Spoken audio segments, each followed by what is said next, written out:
السلام علیکم ورحمۃ اللہ وبرکاتہ۔ میں غلام اکبر اتاری باب الاسلام شہزاد پور سے عرض کر رہا ہوں۔ میرا سوال یہ ہے کہ جن بچوں کا بچپن میں عقیقہ نہ ہو سکا اور وہ بڑے ہو گئے تو اب ان کا عقیقہ کرنا چاہیں تو اس کا طریقہ کار کیا ہے؟ اور وہ حضرات جو غریب ہیں جو اپنے بچوں کا عقیقہ نہیں کر سکتے تو ان کے لیے شرعی حکم کیا ہے کہ وہ عقیقہ کس طرح کر سکتے ہیں؟ اور عقیقہ کرنا واجب ہے، سنت ہے، کیا ہے؟ برائے مہربانی اس بارے میں شرعی احکام کیا ہیں عطا فرمائیں۔ السلام علیکم ورحمۃ اللہ وبرکاتہ۔ وعلیکم السلام ورحمۃ اللہ وبرکاتہ۔ غلام اکبر بھائی شہزاد پور باب الاسلام سے آپ نے کال کیا، مرحبا کہتے ہیں اپنے سلسلے میں۔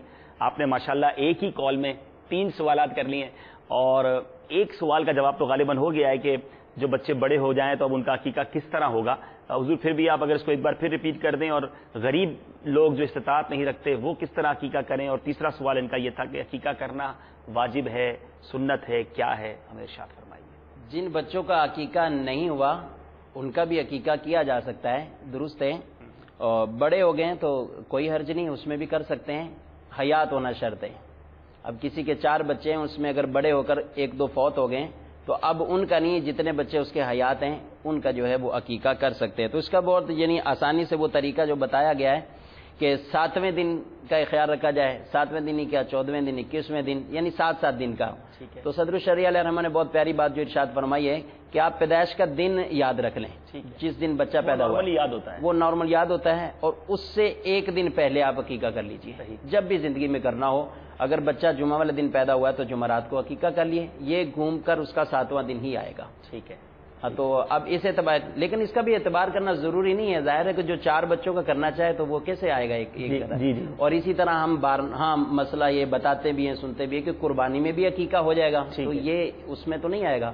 تو اگر کسی اکیلے کا کر رہے ہو تو اس طرح ان کے لیے ممکن ہو جائے گا، لیکن ایک ہی جانور میں، بڑے جانور میں، گائے بیل وغیرہ میں اگر وہ 7 عقیقے کرنا چاہیں گے تو پھر اس میں ان کے لیے وہ ہوگا۔ تو بہرحال بہتر ہے اگر اس کا اعتبار کریں، نہ ہو تو بھی ٹھیک ہے، جائز ہے، عقیقہ ہو جائے گا، بڑے کا بھی ہو جائے گا، خود اپنا کرنے چاہیں وہ بھی ٹھیک ہے۔ اچھا، یہ بھی ہے، صحیح نہیں کیا ہوا تھا، اب ان کے پاس استطاعت ہے، ان کے والدین نے نہیں کیا، اپنی استطاعت ہے، یہ اپنا 40 سال عمر ہو گئی ہے پھر بھی اپنا عقیقہ کر سکتے ہیں، کر سکتے ہیں، یہ بھی جائز ہے۔ سبحان اللہ، سبحان اللہ۔ اور دوسری یہ کہ جو انہوں نے فرمایا کہ استطاعت جن کو نہیں ہے، تو پہلے ہی بتا چکے ہیں جو غریب ہیں، استطاعت جن کو نہیں ہے وہ اگر عقیقہ نہیں کریں گے کوئی حرج نہیں ہے، اور انشاءاللہ شفاعت سے بھی بچے نہیں روکے جائیں گے، شفاعت بھی ان کو خاندان میں بات خراب ہو جاتی ہے نا حضرت، پھر وہ قرضہ بھی لے کے عقیقہ کرتے ہیں لوگ، اور پھر جناب وہ بڑا رسم و رواج والا معاملہ ہے، اس کا کیا کریں؟ بس کیا کریں، یہ تو اپنے ہاں ہر مسئلے میں جو نا رسم و رواج کا خیال رکھتے ہوئے آدمی کہاں سے کہاں پہنچ گیا، تو اس کو لینے کی حاجت نہیں ہے،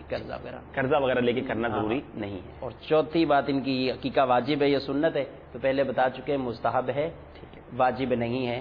واجب کا کرنا ضروری ہوتا ہے، اور ترک اگر کوئی کرے گا تو وہ پھر گناہ میں آئے گا، تو عقیقے کا ترک جو ہے گناہ میں نہیں آتا۔ غلام اکبر بھائی شہزاد پور سے آپ نے کال کیا، 3 سوال آپ نے کیے، تینوں کے جوابات ملے۔ اب میری گزارش آپ سے یہ ہے، آپ کے 3 سوالات کا جواب ملا ہے، ہمیں خوشی اس بات پر زیادہ ہوگی کہ آپ ہمیں تحفے میں 3 دن قافلہ بھی عطا فرما دیں۔ 3 دن قافلے میں نیت کر لیں شکرانے میں کہ مدنی چینل پر آپ کی کال ملی، آپ کا سوال سلسلے میں شامل ہوا، اور 3 سوالات جو آپ نے کیے اس کے جوابات لاکھوں مسلمانوں تک پہنچے۔ اللہ نے چاہا آپ کی نیت میں اخلاص ہو تو بہت ساری برکتیں آپ کو حاصل ہوئی ہوں گی، تو ضرور آپ کوشش کیجیے اور 3 دن قافلے میں سفر